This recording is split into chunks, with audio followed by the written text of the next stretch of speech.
It's a little bit different depending on how large the patient is. So very small patients have smaller anatomy. Typically they tend to have a little bit smaller incision. In general, for me, if you take kind of 3 fingers above the top of the kneecap down to the bump on your upper tibia where the patellar tendon connects, that's about a normal incision for me. So that's a little bit different for everybody, but that usually lets us see everything we need to see without having to stretch anything too much or anything like that.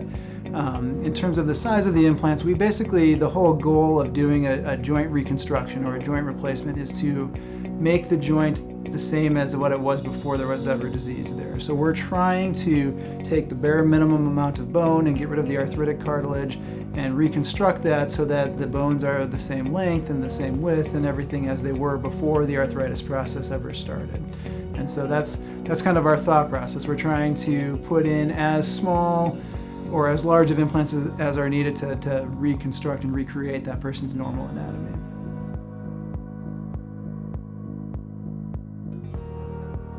The surgery itself takes probably between an hour and an hour and a half most of the time. The overall process of going back to the operating room, and a lot of these are done under spinal anesthesia, so that's another little procedure before the actual operation. That overall process usually makes it about a 2-hour time frame in the operating room. But the surgery itself, once we actually make incision to once we're actually closed, is probably about an hour and a half typically. So.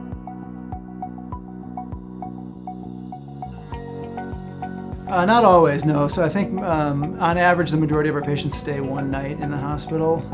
So typically the way it looks is you recover from the procedure. Once your anesthetic wears off and you're safe to get up, we get you up and moving with physical therapy that day, kind of get some rest overnight, and then typically work with therapy one more time the next morning before going home. So most people are going home the morning after surgery.